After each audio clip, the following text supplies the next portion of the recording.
Let's take a closer look at the first chromosome of rice.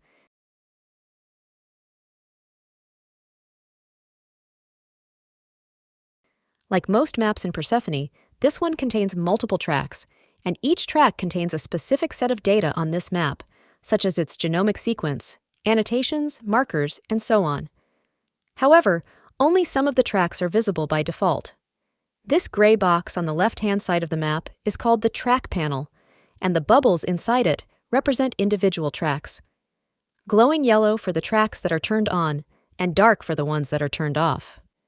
Let's mouse over the track panel to expand it. The names of all the available tracks are listed here, and as you mouse over each track, it will light up in yellow on the map. You can click a track to turn it on or off. Most of the tracks can also be collapsed to save space, or expanded to view the data in more detail. To expand or collapse a track, click this icon next to it in the track panel, or right-click anywhere on the track and select this option from the pop-up menu.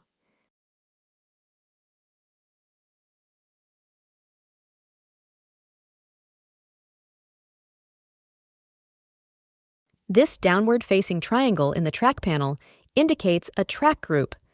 It acts as a folder that contains many similar tracks, such as RNA-seq coverage values in our case.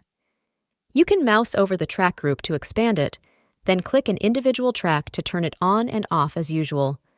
The track bubble for the group will become half-filled, indicating that only some of the tracks inside it are visible. You can also click the track group to turn all of the tracks inside it on or off.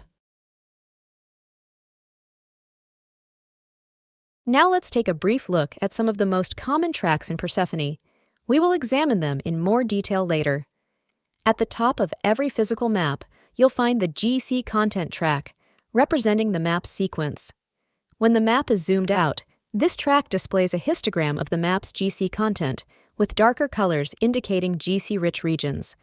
But when the map is zoomed in, the track will display individual nucleotides. These blue regions indicate poly-N segments.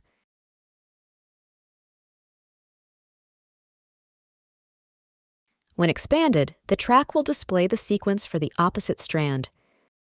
Right below the GC content track is usually the ruler. The ruler simply displays the coordinates along the map, but you can also use it as a convenient shortcut for zooming the map, highlighting map regions, and so on. By the way, the current map coordinate under the mouse cursor is always displayed here in the upper right corner. This next track contains gene annotations, displayed on two strands. Annotations above this black line are on the direct strand, and the ones below it are on the opposite strand. You can expand or collapse each strand individually. When you expand a strand, the track will grow or shrink to accommodate all of the annotations. You can zoom in to view individual exons and zoom in even further to see the protein translation of each transcript's CDS. You can click each annotation to display the Annotation Details dialog, containing a lot of useful information about the annotation, as well as some analysis tools. The next track contains markers. You can expand the track and zoom in a little to see individual marker names. Once again, the track will grow or shrink as needed as you zoom in and out. You can also click a marker to view its details dialog, containing all known information about the marker.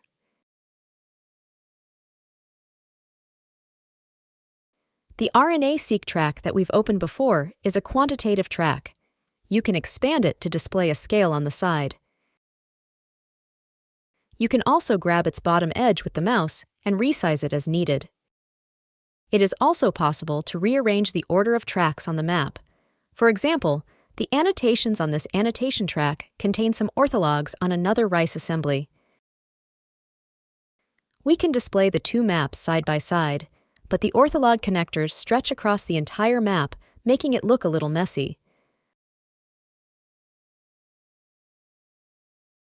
Let's open the track panel again, grab this arrow icon next to our track with the mouse, and drag it to the bottom.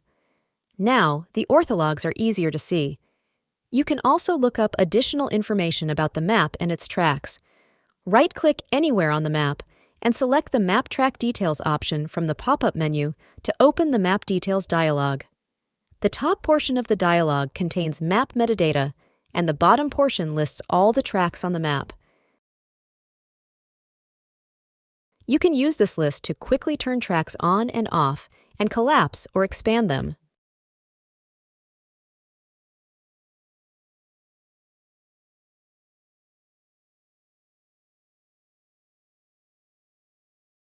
By the way, Persephone will remember your track choices on each individual map. If you close the map and then reopen it, then Persephone will remember which tracks were visible, which ones were collapsed, and so on.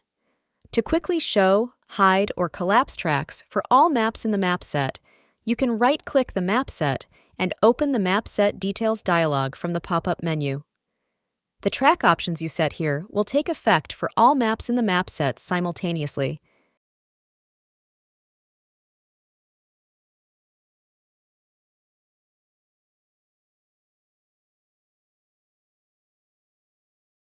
There is also some additional track management functionality in Persephone.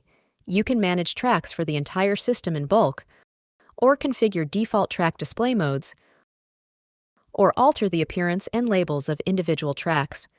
But we will cover these options in another video.